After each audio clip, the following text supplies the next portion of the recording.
And roses for me are a phenomenal antidepressant, especially for people who are depressed and have a broken heart. Hello and welcome to the Herbs with Rosalee podcast, a show exploring how herbs heal as medicine, as food, and through nature connection. I'm your host, Rosalee de la Forêt. I created this YouTube channel to share trusted herbal wisdom so that you can get the best results when relying on herbs for your health. I love offering up practical knowledge to help you dive deeper into the world of medicinal plants and seasonal living. Each episode of the Herbs with Rosalee podcast is shared on YouTube as well as your favorite podcast app.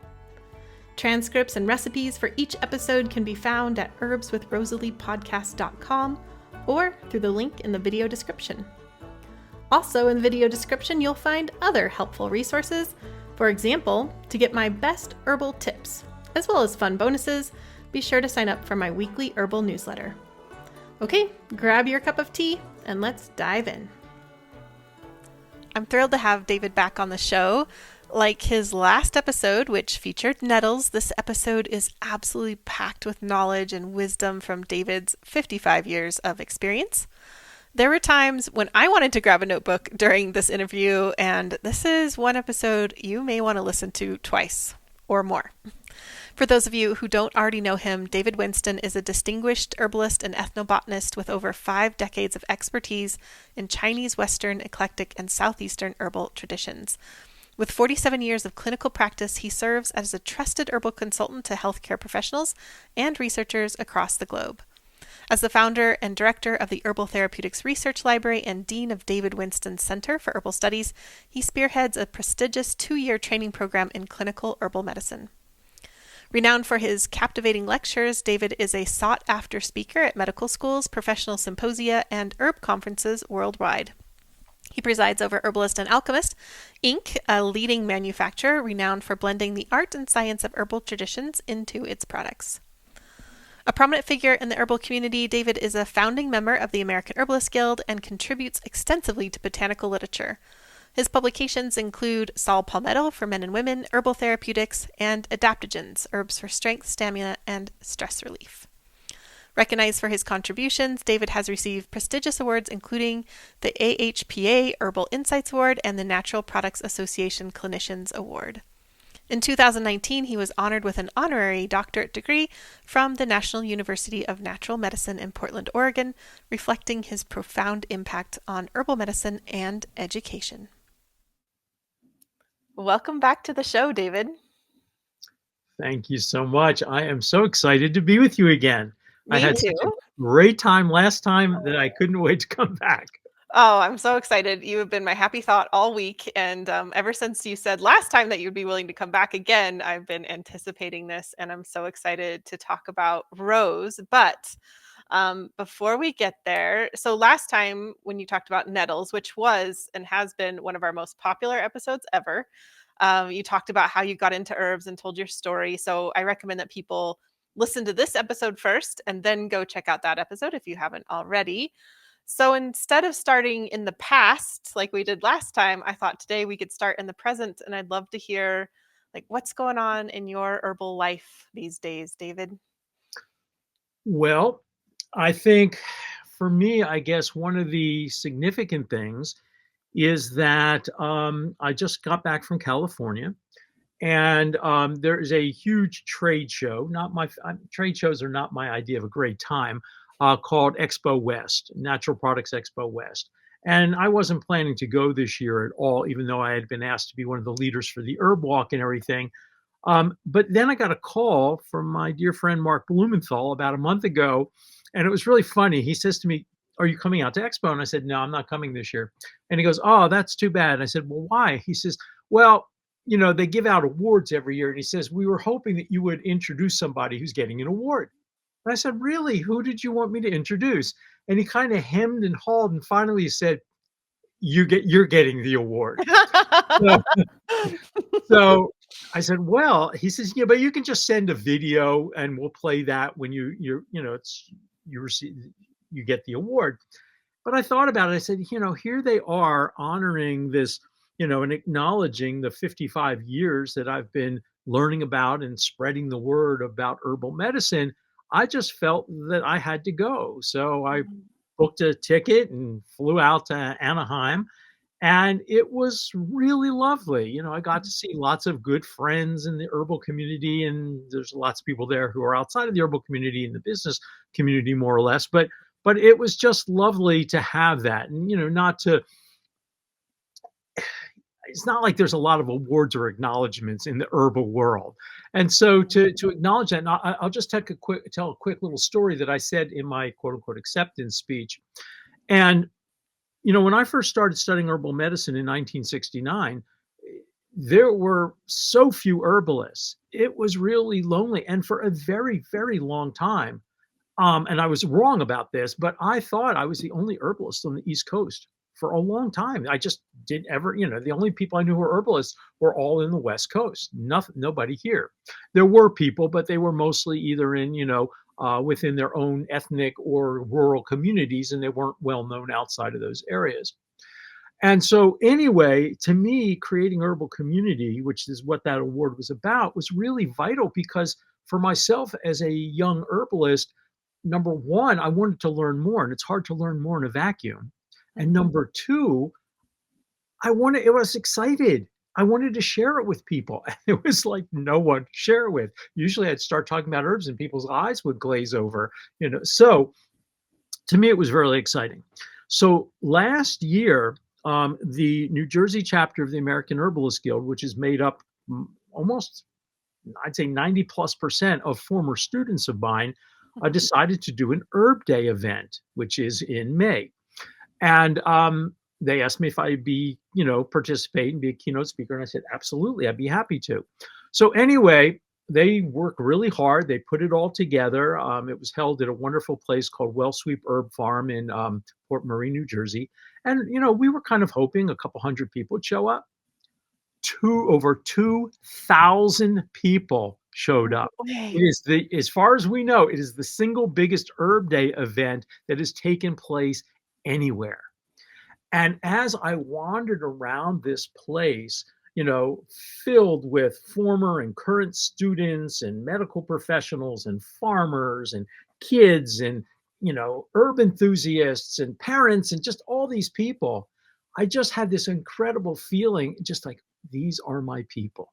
Mhm. And it was so wonderful. And that is the kind of community that I dreamt of all those years ago. And to see it manifest is just amazing. And of course, it's not like our work is done. We have lots more to do. We need to spread the word much further. But to see it go from an event like that 30 years ago, you might have, if you're lucky, 60 people would have showed up. Over 2,000. That was exciting. And so Yeah. getting the award was exciting, but to me, what's most exciting is that herbs are no longer something that is so far out in left field that when you say to somebody, they say to you, well, what do you do? And you say you're an herbalist. Most people, they look and go, oh, you like echinacea? You Mhm. know, I used to get these phone calls from people. They say, what's this herb, echinacea? Don't get those calls anymore. So yes, we have a lot more to do, but it's really exciting to see in 50 plus years how far we have come to bringing herbs back as to part of mainstream culture rather than something that was only done in various ethnic communities or rural communities or by a bunch of us who were hippies back in the late 1960s. That to me is just incredibly exciting. Yeah, that is. I love both of those stories. Congrats on the award, and yeah, what an incredible Herb Day event. 2,000 people. Yeah. Over 2,000. Yeah, So we're over. doing it again this year.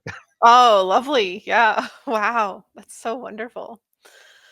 Well, shall we dive into rose? I know this is a very special plant for you. It's one Mhm. that I know of, with your very famous grief relief formula. So I think of you with rose as well. Anyway, I'm excited to hear all you have to share about rose, David.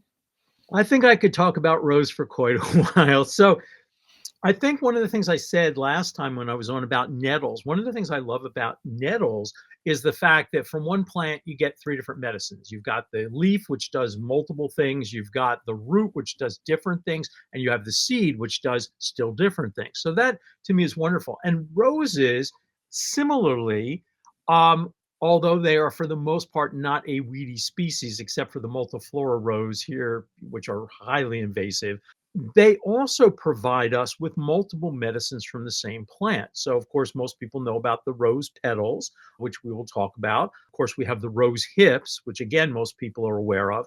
And then even the roots of roses have some activity, although they are certainly not as spectacular, the rose roots, as spectacular as the other parts of the plant. And so I love roses, but when I say I love roses, I'm not talking about those plastic things in the grocery store. I am talking about real roses. And yes, those are living, they were living plants. But when you smell them, most of them, except for the pink ones, still have a vague odor, but all the rest of them, they don't smell like anything. So when I'm talking about roses, I'm talking about fragrant roses. And so whether we are talking about the damask rose, the cabbage rose, the apothecary rose, the beach rose, when it is flowering, if you stick your nose in there, and you actually don't even have to get very close because the fragrant roses are just incredible, a sort of symphony of odor. Um, when you smell them, as long as it is unsprayed and it's, natural unsprayed rose, that rose is going to be amazing medicine. And the medicine doesn't start when you ingest it. The medicine starts when you look at it from afar and it's gorgeous. I mean, roses, not only do they start blooming here relatively early, but they're one of the last things blooming here in the autumn. I mean, I have roses where go out in the morning and they've been frosted, and there's the rose petal with little bits of ice all around it, and they just don't give up. So for me, roses, number one, the medicine starts in looking at them. They're gorgeous. Then number two, the medicine is inhaling them. And, whether we are doing, a rose essential oil or rose otto or attar of rose, which is really the same thing, whether you're using it in that way or you're just stopping and smelling the roses, that's an old saying, stop and smell the roses. Well, unfortunately, or fortunately, I always stop and smell the roses. But the sad part is probably more than 60, 70% of the time, they have no odor. So if you're going to plant roses, plant the fragrant ones that are a joy and a blessing just to literally be near. And they are incredible. They are so uplifting. And there are dozens of amazing clinical studies on using rose essential oil, both orally, topically, and as aromatherapy, and having a myriad of uses. So we'll talk about the flowers, we'll talk about the rose hips, we'll talk about the roots. And to me, rose is, again, it's just exciting. So when I think about roses, number one, they have been used in medicine for thousands of years. And they are especially important in traditional Persian medicine or traditional Iranian medicine, and i.e. Unani Tib, which they are in some ways the same, in some ways slightly different. And so they've been used in that tradition forever. They've also have some history of use in Chinese medicine and Ayurveda, but traditional Persian medicine seems to be where they have really reached their pinnacle. And so for me, rose petals, what I like to do with them, and I like to do a lot of things with them. Number one, I like to dry them and use them in teas. I also make tinctures out of them. You can make a tincture out of the fresh petals or the dry petals. Fresh tincturing is a little trickier because you have to account for all the water in there.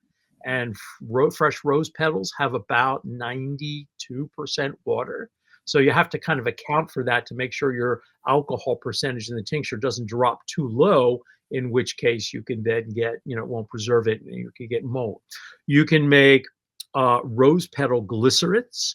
You can make rose syrups out of the rose petals. So, I mean, there's just so many ways that you can prepare them. What I will say, though, is that when you ingest them, the really fragrant roses, it's a little bit like ingesting perfume that can be so perfumey that it's almost like I can't drink it. And so what I will say to people, when you use them as tea, generally speaking, I wouldn't do an entire cup of rose petal tea. I think it really mixes well with a lot of other herbs. And so you use a little bit of rose petals with everything else to make something that tastes absolutely delicious. It really mixes really nicely with your chai herbs, with cinnamon, if you like licorice, so with licorice or fennel or aniseed. And it just is absolutely delightful, and it can be drunk as a calming nervine. So rose petals act as a nervine, which means it's a nerve tonic. It's not sedating, but it is gently calming. And again, we talked about inhaling them. It acts as an antidepressant. Well, so does ingesting them. And roses for me are a phenomenal antidepressant, especially for people who are depressed and have a broken heart. And so, we hear all the time that that's sort of um, it's a not an actual phenomenon, but it is. And in fact, there's even something in medicine called the broken heart syndrome. And many of us, our listeners have seen something like this. You have somebody, I can think of a dear friend of mine who was a naturopathic physician and a amazing herbalist as well. His name was Bill Mitchell. And Bill was vital and brilliant and just one of the most amazing people. And sadly, his son passed away and he died the next day. Mhm. And that's a broken heart. And so the reality is that this is real, whether somebody's been married 50 years and one partner dies and the next one dies within a few months, even though they were relatively healthy, that's a broken heart. And roses are astonishing, not only as a mood elevator, but for broken hearts. And I find them especially useful for people who are sensitive. These are people who are easily affected, by, and I'm not talking about necessarily what, the type of oversensitivity you might see with somebody who, for instance, they get easily affected by, too strong scents or the weather, or I'm talking about people who emotionally are just very sensitive. They tend to be very empathic. They tend to feel other people's pain. They tend to feel very deeply when something happens, whether it is out in the world or within their life. And for those people, I think roses are astonishing. And so, as you mentioned earlier, the grief relief formula, that's a formula that the plants told me. I didn't invent it. The plants told me about the formula, and it's mimosa or albizia bark, along with hawthorn berries and flowers, and organic fragrant rose petals. And I use that formula again for broken hearts. I use it for chronic grief. I use it for what I call stagnant depression. And if you look in the DSM 5, which is the directory of psychiatric diseases, there's no category called stagnant depression. And that's because I coined the term. And it's not like I made up the depression. Depression was real, just there was no real term for it. And with stagnant depression is situational depression, which virtually all of us experience at some time in our lives. Something bad happens and we feel bad. That's normal. But most people, given some time, it could be 6 months, a year and a half. There's no, sort of like 6 months is up, you should get on with your life. But most people, within a certain amount of time, it's not like you forget what happened, but time is one of the great healers. And most people go back to their life. They manage to find their way back into their life. The pain is still there. It's just you're at a greater distance from it and you can function and go on with your life and hopefully find joy and love and happiness. But some people get stuck. And that trauma becomes like the sun, and they become like a planet orbiting that event, and they don't have the strength to escape the gravitational pull of that trauma. That is stagnant depression. And it can last not just for months, it can last for decades, it can last for a lifetime. And so, yes, you see there's overlap with PTSD for sure, except that this tends to not be focused so much on reinstatement of fear memories as with PTSD as reinstatement of grief and depression. So that combination is absolutely wonderful.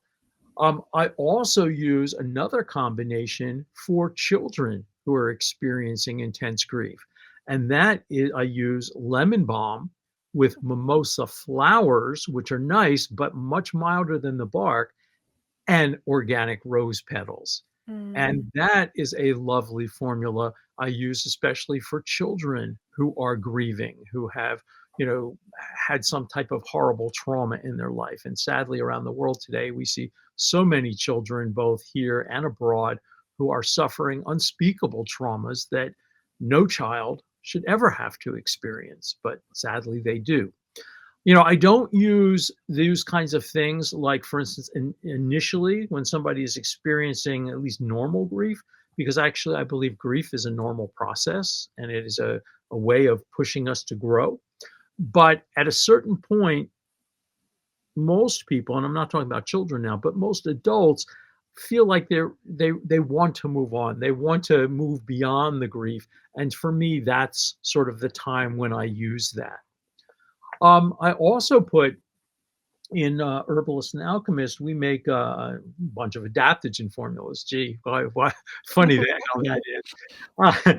And in our women's adapt, we have herbs like shatavari, which a lot of people know of as a wonderful tropho restorative to the female reproductive system and a probable adaptogen. We have red ginseng, which a lot of people would say, red ginseng, that's a man's herb. Well, first of all, there's no such thing as men's herbs or women's herbs. They work for all genders, but there's a whole bunch of studies over the last 10 years showing red ginseng has some very significant benefits for women, cardiac benefits, antidepressant benefits, benefits enhancing libido, etc.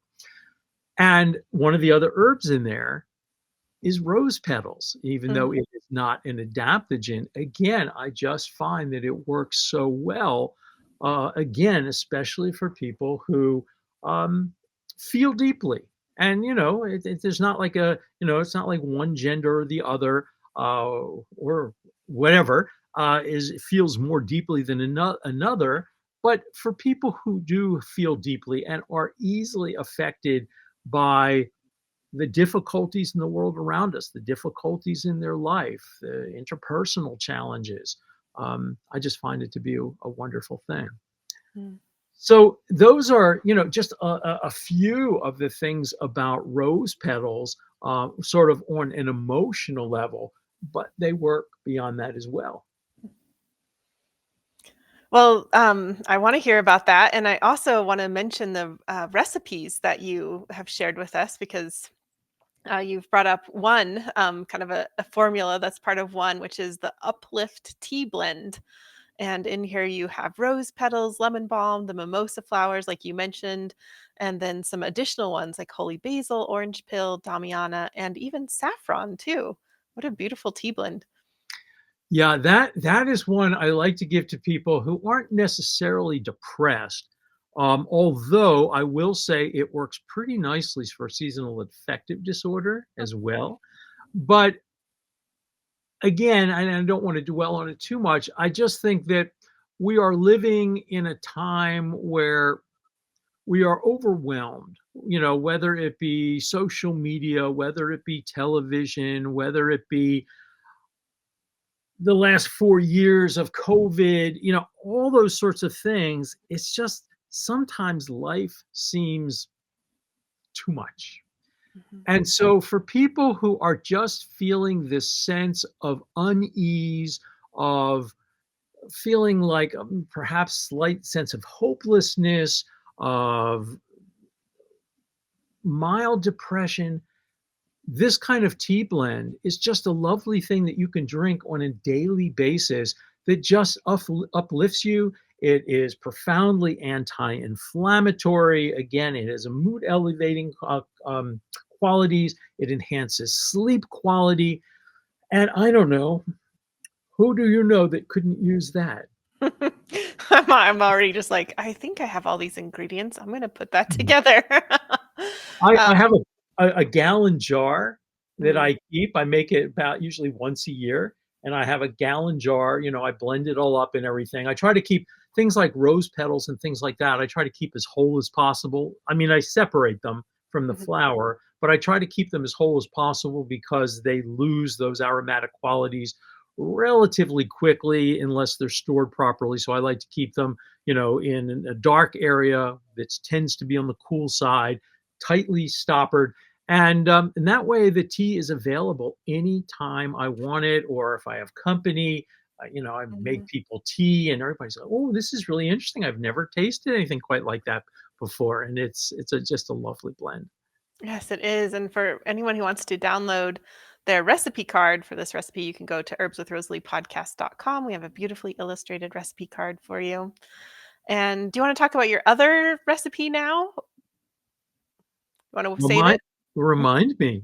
It's all right. It's rose petal and holy basil infused honey. Oh, yes, yes, yes, yes.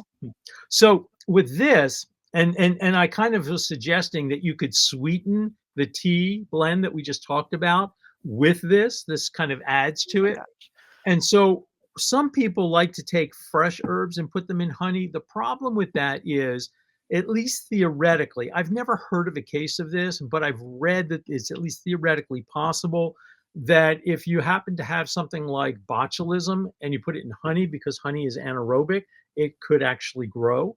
So, because of that, just to prevent anything like that, and because I don't really want to cook the honey, Mhm, what I do is I take dried holy basil, so I just dry it, it's freshly dried, and freshly dried rose petals, and basically take a jar and maybe fill the so let's say the jar is, let's a 16-ounce jar. So maybe I put, this much of the holy basil and rose petals in there, and I grind them up and I just cover it with honey. And then I put it on a warming tray.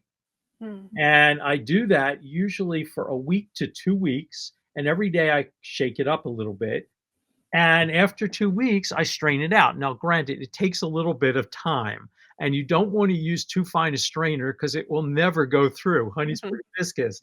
But I what I actually use is a colander.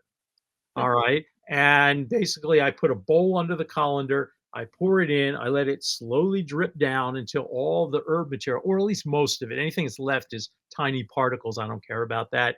And then I put it back into the original jar, and it takes on the odor and chemistry of the roses and the holy basil, and it's delicious. And it gives you additional medicinal benefits. Now, granted, honeys are not going to be as strong as a tincture or even a glycerate, but they still add activity. And again, you get that incredible fragrance and aroma. And don't think that when you're making a cup of tea, now, if you're making a cup of, oh, I don't know, let's say you're making a cup of nettles tea, you can breathe in the steam, but you're not going to smell very much. At most, it smells slightly green.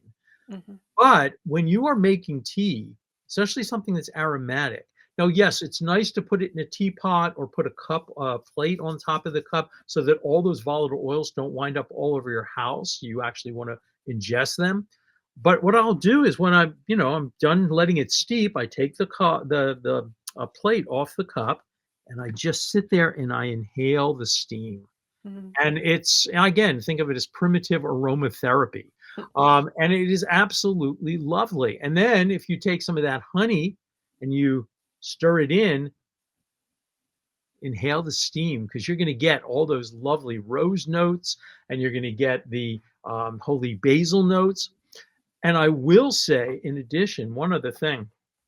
Some years ago, I was teaching in the UK, and I trying to remember where I was. I wasn't at Kew Gardens, which I love, by the way.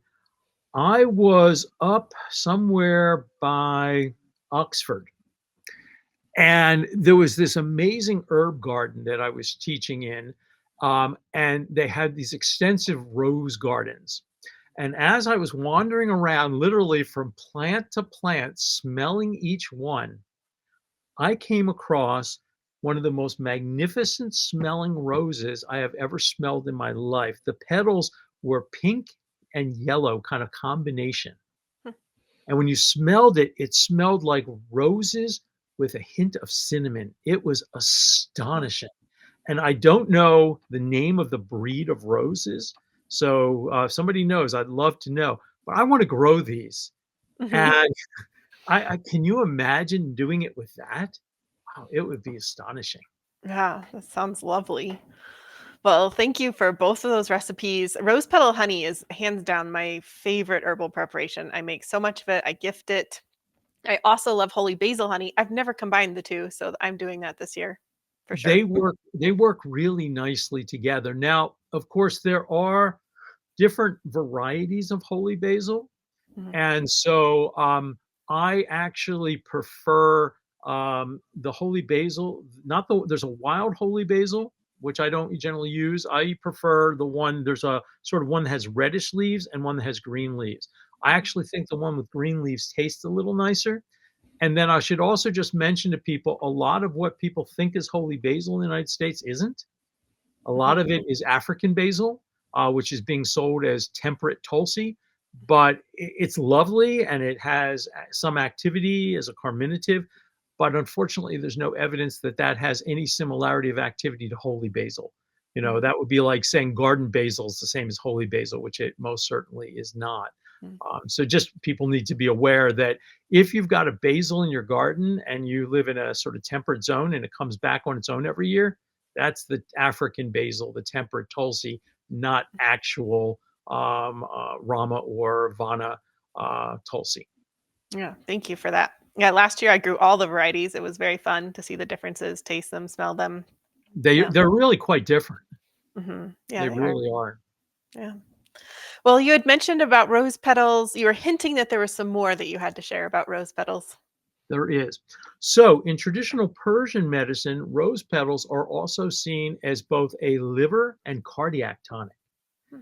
And in Persian medicine, and one of the cool things, I mean, granted, I'm not super fond politically of the sort of government of Iran. Um, the people there, I think, would like freedom. But one cool thing about Iran, probably because of embargoes, is that they are now the world center for herbal research. Hmm.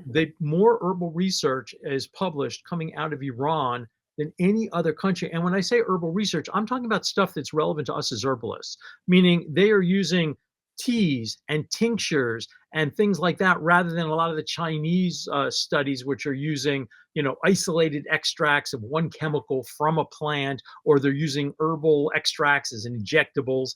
I'm an herbalist. We don't do that kind of stuff. Hmm. So it's really relevant research. And there's all this wonderful research out of Iran showing that rose petals are a mild hepatoprotective herb. They can protect against things like acetaminophen toxicity. And so, you go back to Ibn Sena. Americans know him as Avicenna, but his name is Ibn Sena. And he's talking about using roses for helping with inflammation of the liver, with hepatitis, with hepatomegaly, which is enlarged liver. So this is the history of using it that way goes way back. He also talks about using it as a cardiac remedy. And this is one of the things that I think is really interesting because in Chinese medicine, the heart stores Shen. And if you're reading a lot of books, the translation of Shen will be something like spirit. And while that's legitimate, when most Americans hear the word spirit, they're thinking of something like your soul. That's not what is meant by spirit. If you looked at a child who is really full of vigor and alive, you go, that's a spirited child. That is Shen. But Shen is consciousness, Shen is the mind. And so somebody who has disturbed Shen, that would be depression, anxiety, ADHD, OCD behaviors. Those all disturb Shen. And so in Chinese medicine, the heart is both the Western physiological heart, that is a pump that moves our blood, but it also stores Shen. What's really cool about all of this is in the last 30 years in the West, we have come to understand that the heart also has endocrine function. And everything the Chinese say about the heart, we now understand that there, again, we talked about broken heart syndrome. We know about things like stress-induced hypertension, white coat syndrome, where stress affects our blood pressure. Stress can worsen angina. Stress can worsen congestive heart failure. Serious stress can cause heart damage. So this idea that the heart and the mind are separate is a bit of a fallacy. And so I love roses, especially not only for just the sort of psychological phenomenon of a broken heart, but again, as a tonic to the heart, to the blood vessels, to the capillaries. Roses are, hearts maybe too, but roses are full of flavonoids and polyphenols, which are anti-inflammatory and help inhibit atherosclerosis. That tea that we talked about before with the saffron and the lemon balm and the mimosa flowers also inhibits atherosclerosis. It's anti-inflammatory. And so just drinking like that, something like that on a daily basis can have benefits, of far-ranging benefits, well beyond, just the psychological benefits of roses.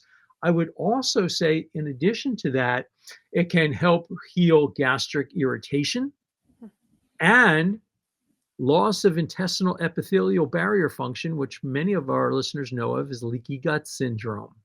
It actually can help heal the intestinal epithelial barrier.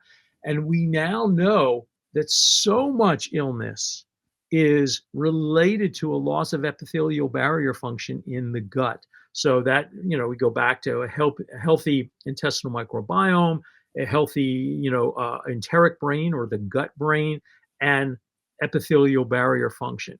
When that epithelial barrier is damaged, which can come from liver disease, excessive antibiotic use, gut dysbiosis, COVID, any number of things that can cause that, it allows proteins that are supposed to be excreted to be reabsorbed into the bloodstream. We also know that, for instance, the gut strongly affects the mind, and gut inflammation triggers neuroinflammation, and gut inflammation increases anxiety, increases depression, increases the risk of Alzheimer's. Gut inflammation increases the risk of heart disease. And so these things are all related, and rose petals have a benefit for all of them. Mm. What an amazing plant, huh? And then it, Really? smells so pretty too. And then humans are just so attracted to them. I mean, we just can't get enough of them, and you can see why. They have so many benefits on so many different levels. It's true. Yeah. And that's just the petals. Well, that's true. And I'll just give you a couple more little things about the petals. Absolutely. We talked about the petals helping to relieve gastric inflammation and irritation. That includes gastritis, gastric ulcers, leaky gut. The petals also heal the buccal mucous membranes. So a rose petal tea, all right, as a mouthwash, can help heal things like canker sores, aphthous stomatitis. It can help with gum disease. They also has antibacterial activity. And rose petals are interesting in that they have some astringency and a demulcent quality all at the same time. So they're both moistening and drying at the same time. And there are not a lot of herbs that do that, but that means they tonify mucous membranes, but at the same time, they don't dry them out. You can use rose petals as a gargle for sore throats. And one of my favorite gargles for sore throats is rose petals and sage. Just common garden sage and rose petals is phenomenal for sore throats. You can use rose petals. You can make a buffered saline eye wash out of dried organic rose petals and use it as an eye wash for conjunctivitis. You can take a fresh rose petal and just moisten it with a little bit of water. And let's say you have a cut or a scrape or a bug bite, and just stick it on there. As long as you don't have like hairy arms like I do, and stick it right on your skin, it'll dry on your skin and make a bandage. I love it.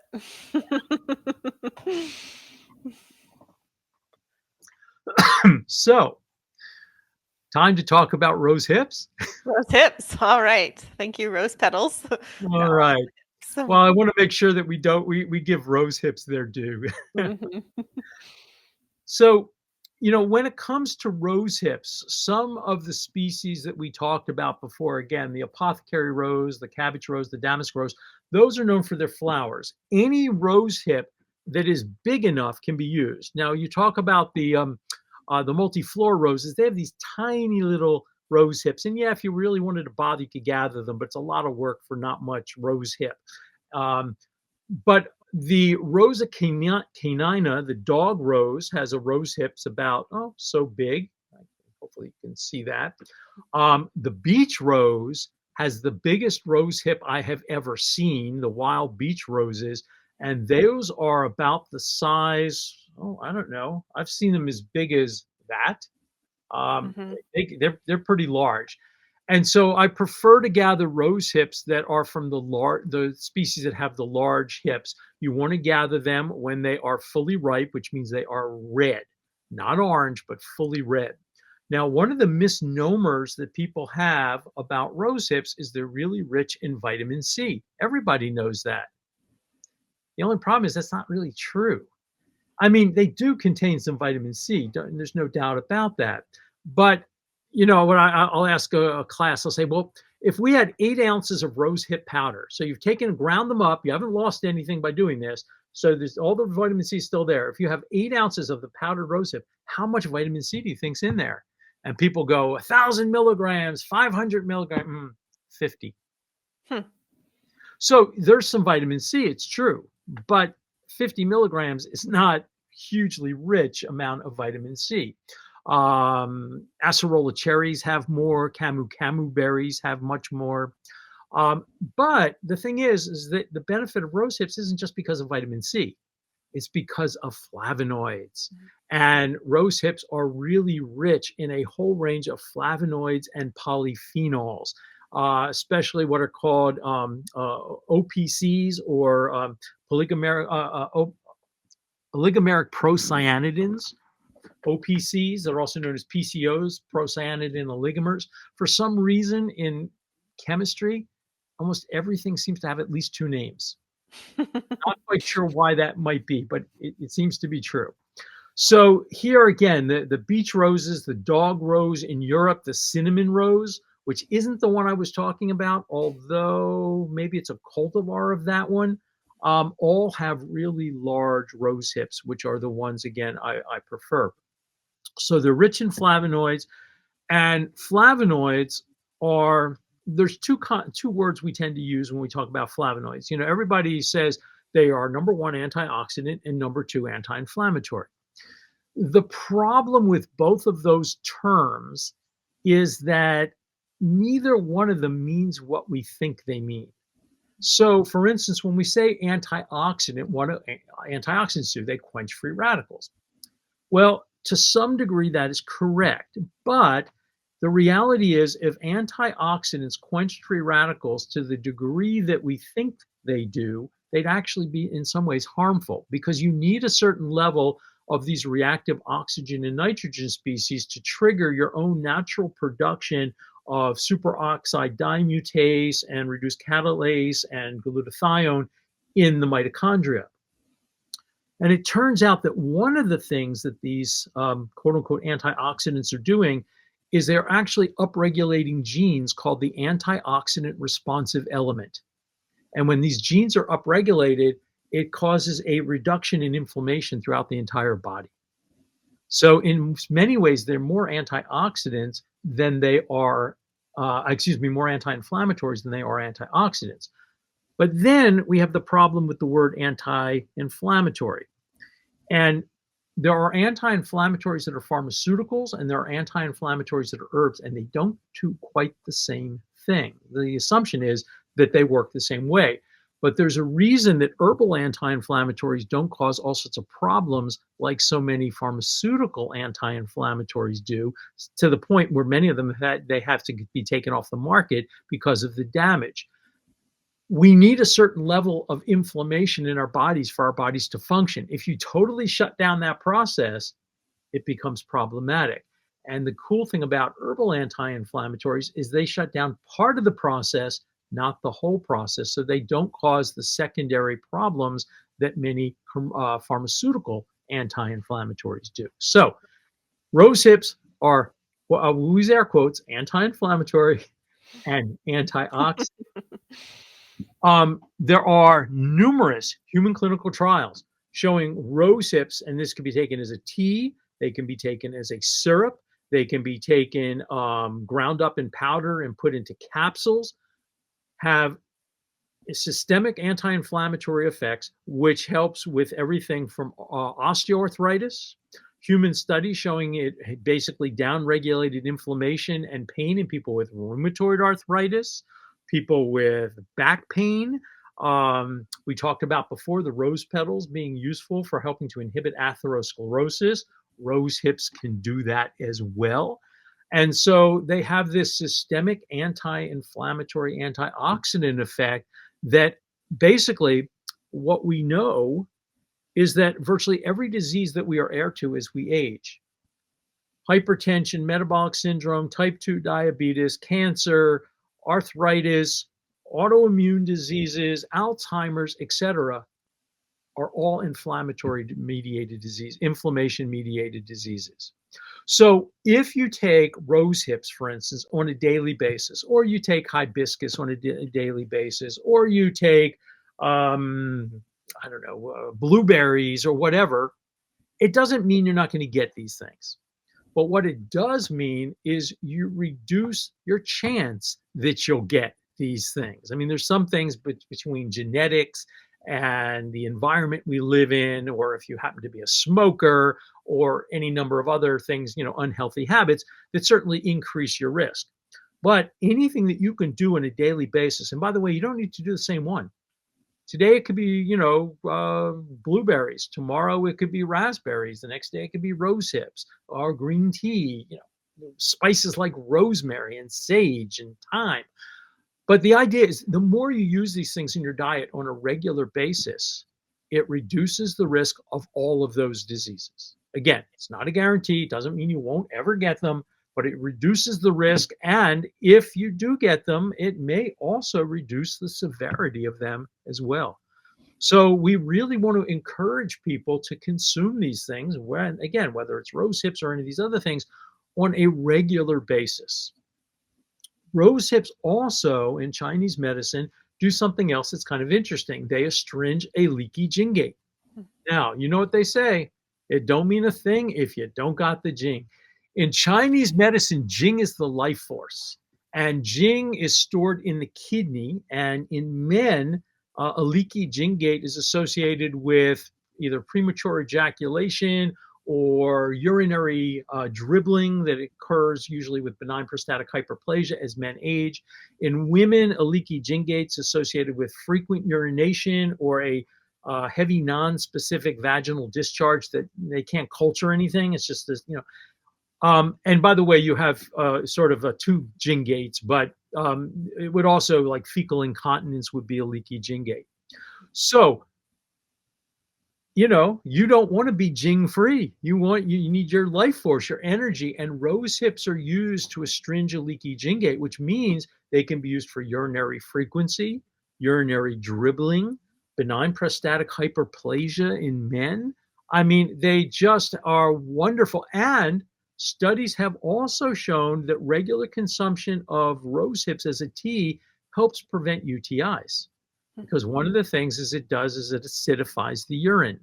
And alkaline urine, and interestingly enough, women tend to have more alkaline urine than men, and vegetarians and vegans have more alkaline urine.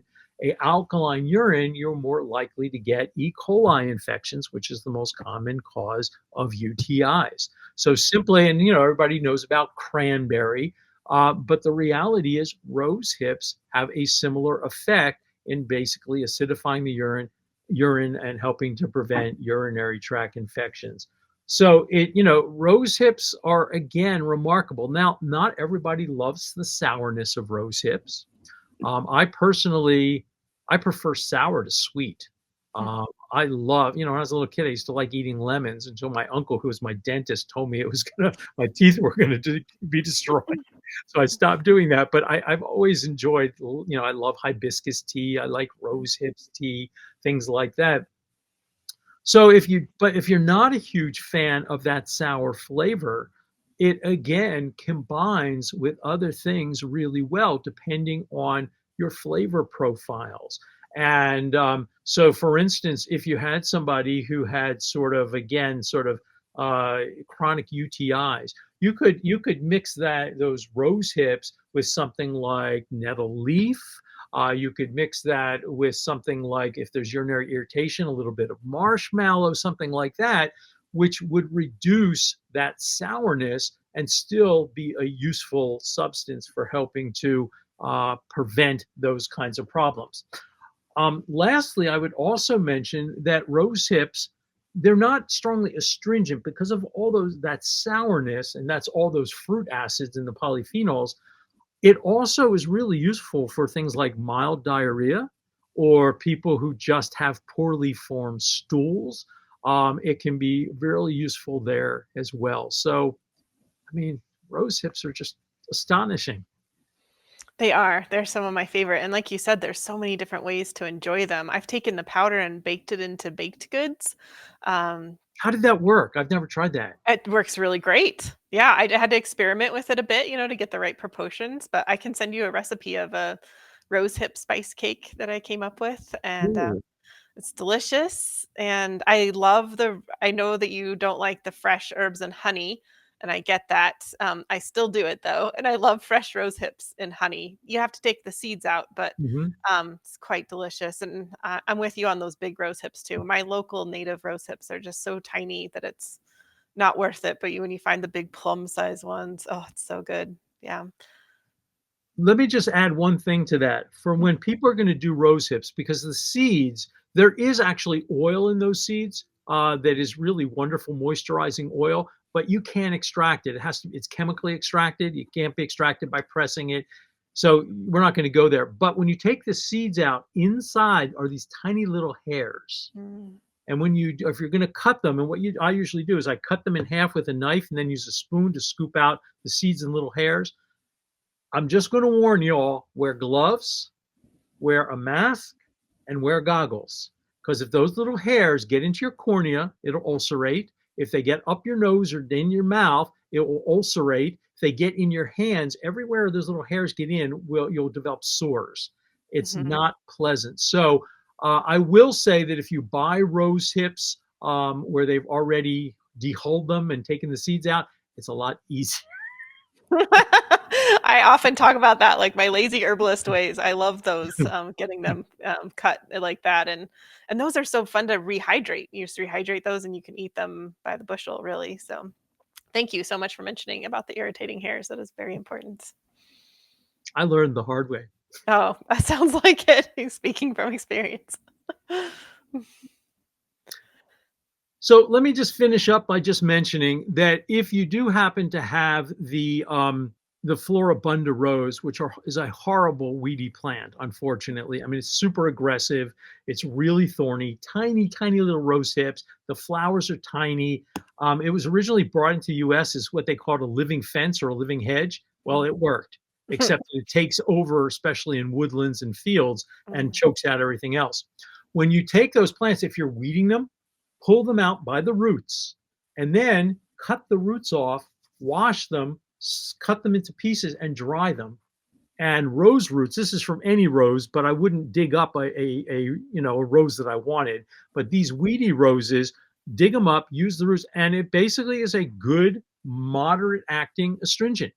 And so I mhm, don't use astringents a lot, but again, topically for a cut or a scrape as part of a formula for something like diarrhea, short-term use, they can be useful. So even that weedy rose, there's something positive you can get out of it, and that would be the root.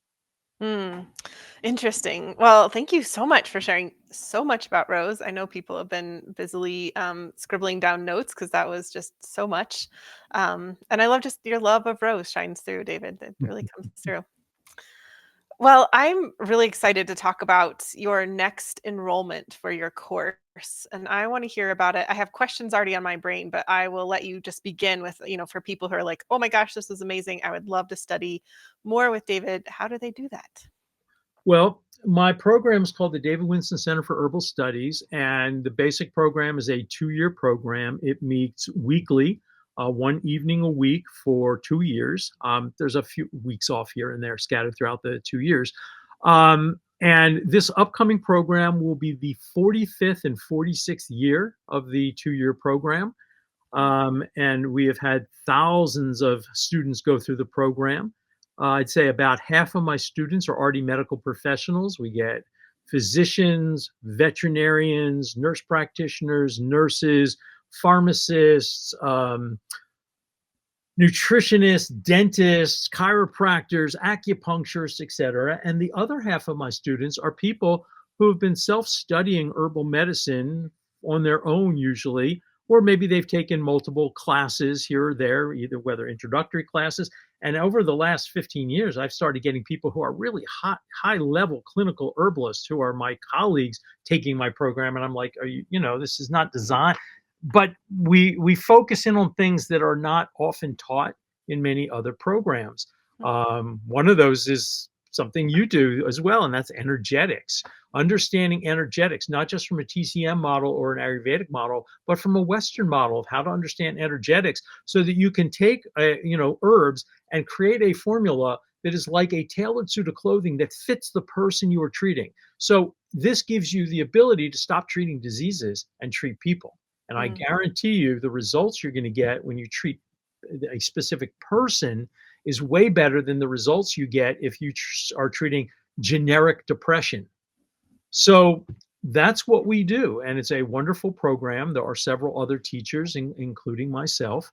And we have 2 one-year programs which meet monthly for people who are graduates of the 2-year program, the graduate program and the therapeutics program, for people who really want to become clinicians and take it to that next level. But this program is designed to be a basic education for somebody who is moving in the direction of becoming a clinical herbalist. All right. It's, if somebody wants to be an herb grower, that's great, but this is not the program for them. Yes, we talk about there are classes on medicine making, but the focus isn't medicine making. But we certainly want you to know how to make a tincture, etc.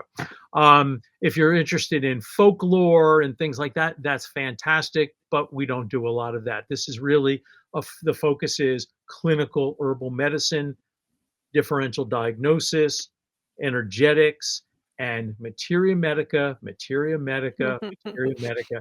And I love.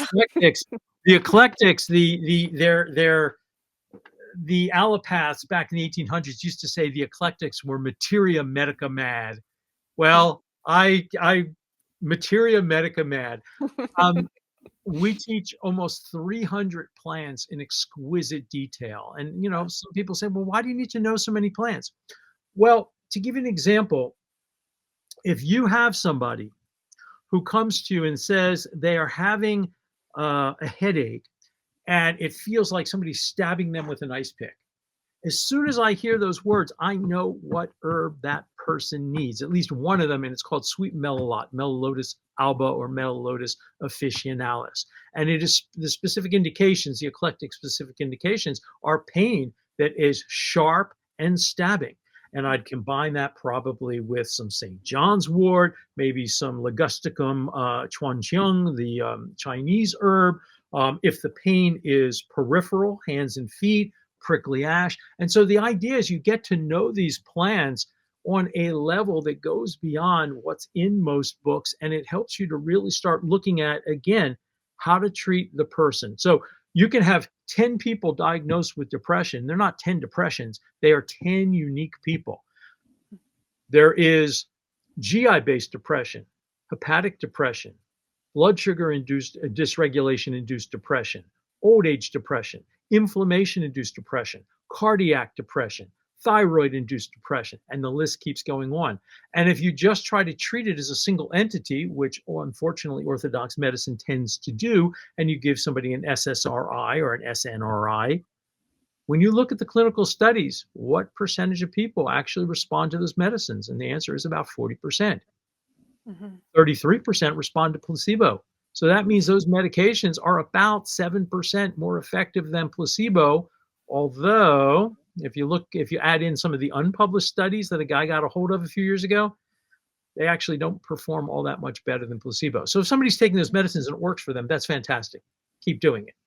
But if you're one of those people that's taking those medicines, those medications, and it didn't work for you, part of the problem might be is that they don't touch what's going on for you. If you have somebody, again, with a thyroid induced depression or a cardiac induced depression or GI induced depression, unless you deal with that underlying issue, which is leaky gut or GI inflammation or hypothyroidism or heart damage, your depression's not actually going to get better. Mhm. So that's our focus. Yeah. So this sounds so exciting. Do people have to move to New Jersey in order to No, attend? the class is online.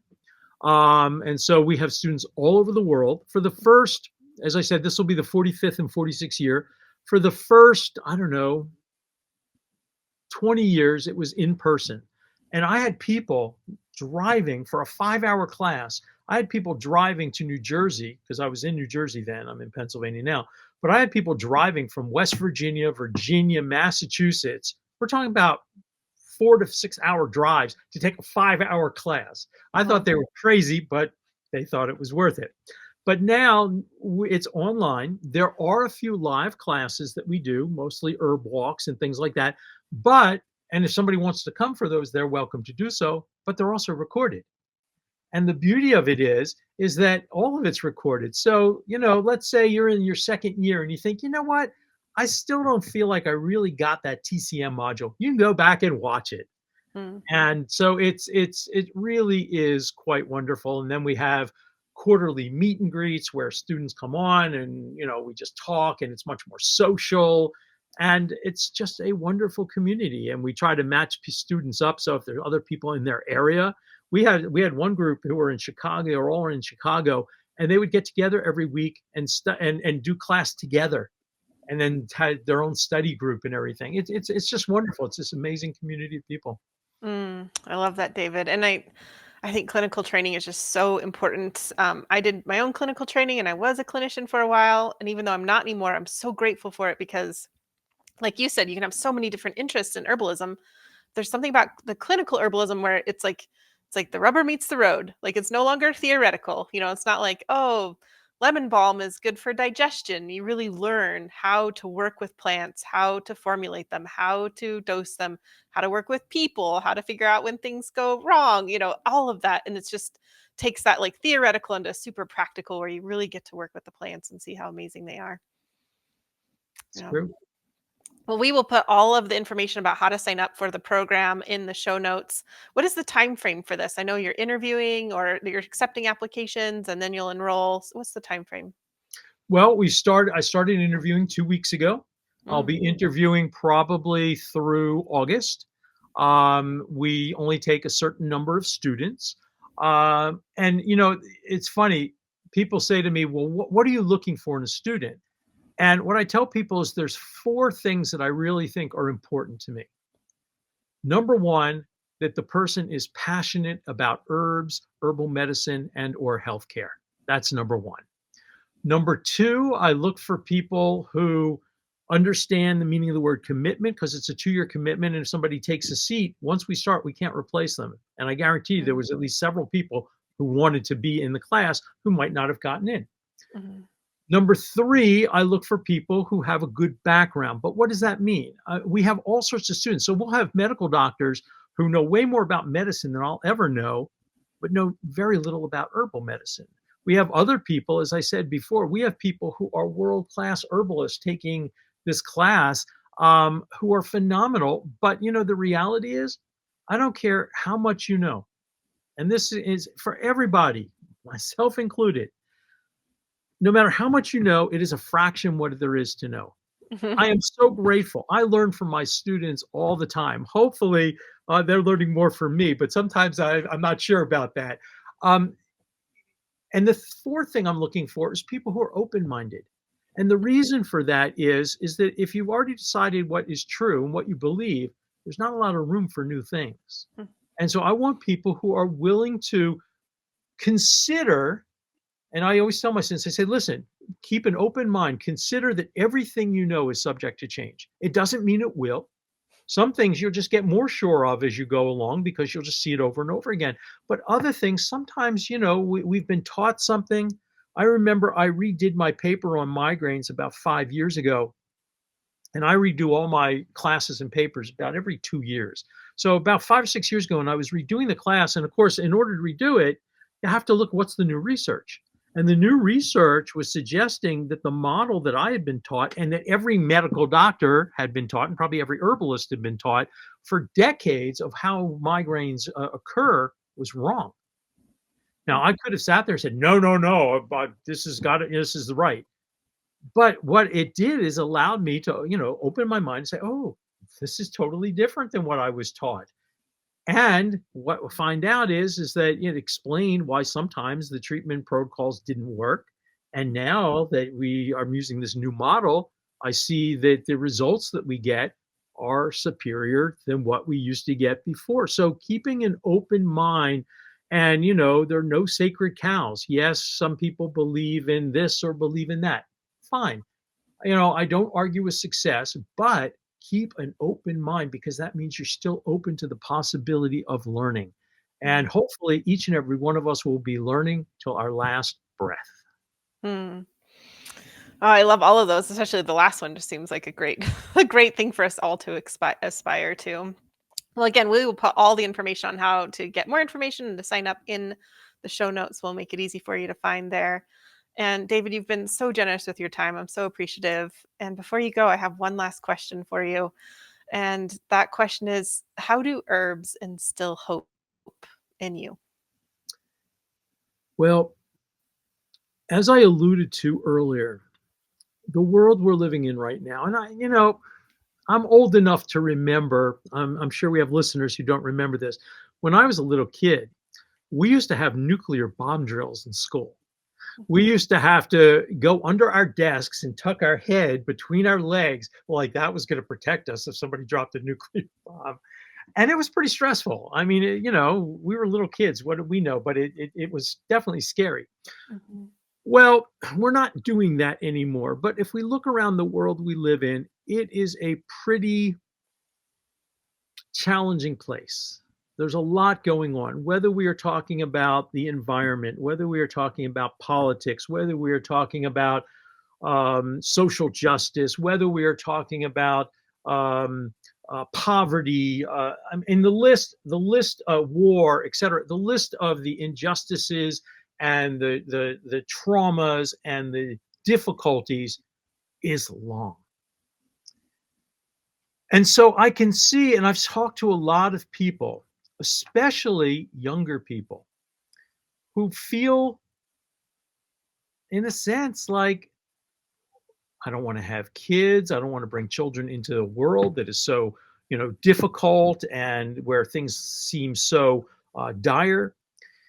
And for me, this time of year, and I find it interesting because it kind of goes along with Easter. I'm not Christian, but that whole Easter aspect of renewal. This time of year for me as an herbalist is about renewal. 2, 3 weeks ago, the helleborus started blooming. Then the crocuses started blooming. Now my magnolias are blooming, the forsythias are blooming, the corn speedwell is blooming. The world is coming alive again.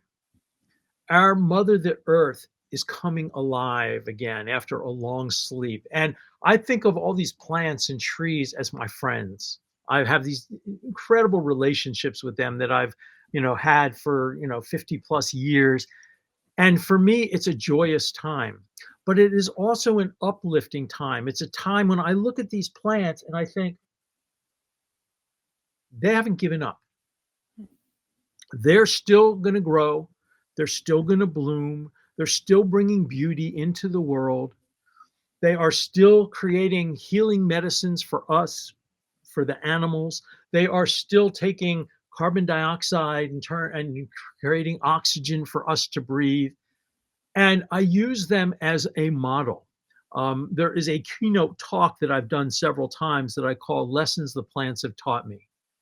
And one of the things that the plants have taught me is a sense of perseverance, tenacity, hope, renewal.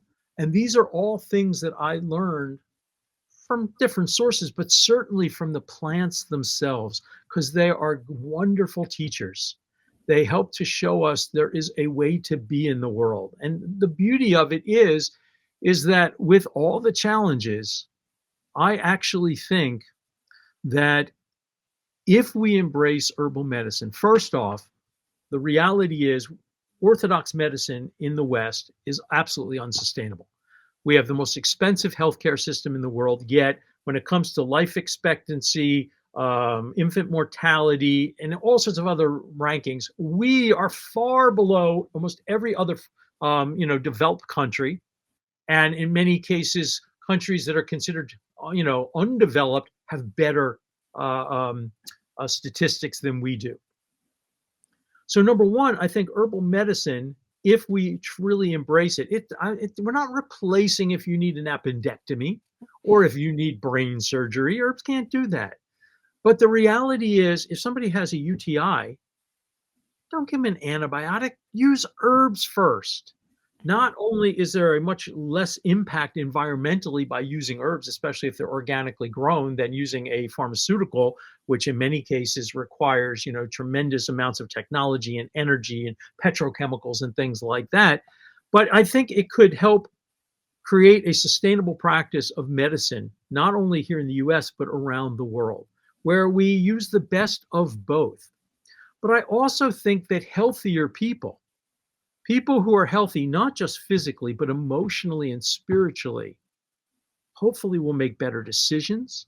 And if you develop a relationship with these plants and realize how special they are, and that we are so dependent on them, they're not, for the most part, very dependent on us, except maybe like domesticated corn, but we are dependent upon them. And so if we develop an appreciation for these plants and recognize how sacred they are, how special they are, how giving they are of their healing gifts, then maybe we'll start to not only respect them, but respect this planet that they grow on and need to survive, that ultimately we need to survive.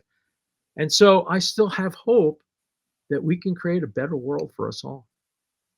Thank you so much, David. It's been truly an honor to have you back. You can come back anytime. I've absolutely loved this, and I'm just deeply appreciative. And thank you for those beautiful words too. Oh, you're so welcome, Rosalee. It is such a pleasure. And it's true, I do know another herb or two. Okay. You heard it here, everybody. He's coming back. Thanks again, David. Thank you. It's a real pleasure.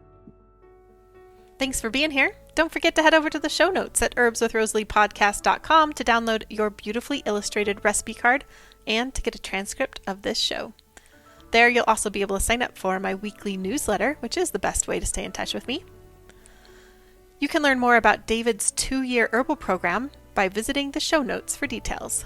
You can also purchase herbal supplements from Herbalist and Alchemist at herbalist-alchemist.com. If you'd like more herbal episodes to come your way, then one of the best ways to support this podcast is by subscribing on YouTube or your favorite podcast app.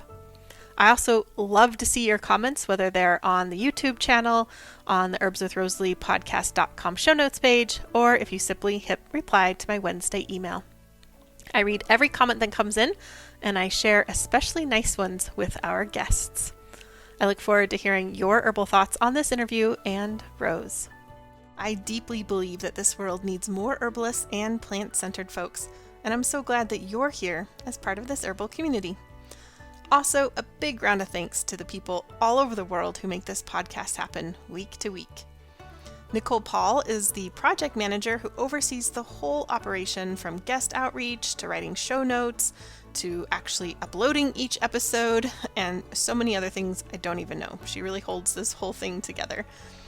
Francesca is our fabulous video and audio editor She not only makes listening more pleasant, she also adds beauty to the YouTube videos with plant images and video overlays. Tatiana Rusikova is the botanical illustrator who creates gorgeous plant and recipe illustrations for us. I love them. I know that you do too. Christy edits the recipe cards, and then Jenny creates them as well as the thumbnail images for YouTube. Michelle is the tech wizard behind the scenes, and Karen is our student services coordinator and customer support. For those of you who like to read along, Jennifer is who creates the transcripts each week. Xavier, my handsome French husband, is the cameraman and website IT guy. It takes an herbal village to make it all happen, including you. Okay, you've lasted to the very end of the show, which means you get a gold star and this herbal tidbit. In interviewing David this time and last time, I realized, I've really studied a lot with him over the years, but mainly through one-off classes, like through conferences, that sort of thing. I really love the way he teaches. It's like this fire hose of important knowledge that's just firmly rooted in his love of the plants. As I mentioned in this episode, I've already done many years of clinical training, both like a 4-year school and then post-training with a mentor, and I loved it all. And even still, now I'm seriously considering David's program as well. So I haven't made a firm decision yet. I'm making no promises, but it's been really fun to think about, and I'm really excited about the idea of it. So if you're feeling called to be a clinical herbalist, or you really want in-depth knowledge about how to work with plants and people, then I know David's course will be amazing. And who knows, I might see you there. Again, information about the course can be found in the show notes. Have a beautiful day.